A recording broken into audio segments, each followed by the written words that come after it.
Hi, this is Tim of the 1916 Company. Welcome and thanks for logging on. If you love this watch, email me, Team Mosso at the1916company.com for purchase pricing and availability questions.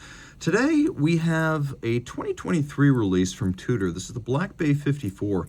It's inspired by the very first Tudor Submariner, the 7922, which was launched in 1954.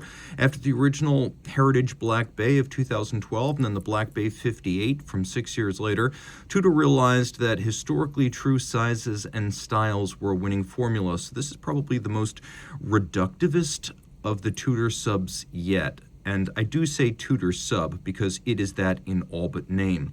The Black Bay pays tribute to an era when Rolex and Tudor both made Submariners. They shared cases and they shared bracelets. But this is a Tudor exclusive in the 21st century. So you can see 37 millimeters in diameter, 11.2 millimeters thick, and 45.8 millimeters from lug tip to lug tip with a 20 millimeter spacing between the lugs for this Black Bay 54. We'll throw it on my wrist, which is 16 centimeters in circumference. And you can see, even though it is a smaller Black Bay, it's not a tiny watch. It's just truer to history in terms of its size and proportions. On my 16 centimeter circumference wrist, there's plenty of clearance on both sides, and it is a fairly flat watch. Competitive with Rolex in that regard, and actually even a little bit thinner than a contemporary Submariner circa 2026. So I could recommend this for a wrist as small as 13.5 centimeters circumference. And I do sort of see this watch as an olive branch to folks who love truly vintage watches, as well as to the growing number of ladies who are part of our hobby. So the watch has a bracelet, which you can see uses the skeuomorphic rivet design. Again, a nod to the Tudor and Rolex Submariner rivet bracelets, the 50s and 60s. And you can see that removable links here are fixed in place using screws. So if you want to tear this down and size it using a jeweler's screwdriver, easy to do. It is conventionally constructed. Now inside, we have the Tudor T-fit system, which is a sliding incremental adjustment. You can see little increments right there. It gives you about 8 millimeters of total adjustment in several different predefined increments. Rolling further down the clasp, you can see it's thick gauge steel, and that we have ceramic spring-loaded pin snaps both on the outer face and the inner face of the clasp, the idea being that the ceramic can never be worn down by the steel, so over time all these elements will remain crisp and snappy.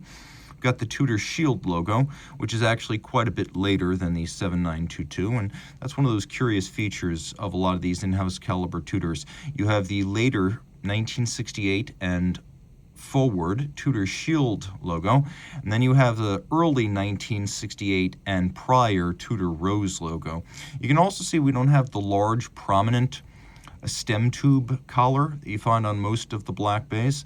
This is designed to be a Tudor Submariner small crown tribute, and so we have something that's a lot more true to a small crown profile. Taking a look at the bevels on the lugs, they're machine applied today, but once upon a time for the shared Rolex and Tudor cases, they would have been hand applied, and this is a lovely and nostalgic treatment. And because the case is thinner and the lugs are a little bit finer and narrower, it looks more, if we're honest, like the vintage article than, say, a 41 millimeter Black Bay with the bevels. This is a lot more true to history. It is a 200-meter water-resistant watch. It has a case back. We'll take a quick look at that. There's not much to see, but people always ask, so I show it. Rolling around now. We have a nice sharp knurling on the bezel, and the bezel insert is anodized aluminum for a cool vintage look. I like that it is largely calibrated all the way around, and it's a 60-click action with a nice chunky detent. Line up the bezel pearl with the minute hand. Now you have a 0 to 60 minute count up timer, and it works in the dark too because the bezel pearl is loomed. And so is the second sand, so you know if your dive timer is working in the dark. Well, this is 200 meters, water resistant. You can see a rough approximation of the conversion on the dial. We also have a rather generous boxed-in double cambered sapphire to give you the look of a vintage plexi. And then we've got a chapped ring in gilt or golden style printing with a feature the vintage Tudor subs would not have had, which is applique indices.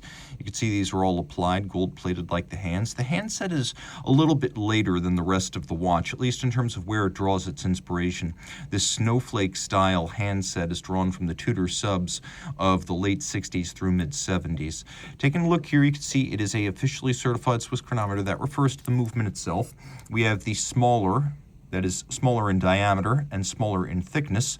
Tudor manufactured caliber MT5400 automatic 70-hour power reserve, 4 Hz beat rate. It has a stop seconds or hacking function.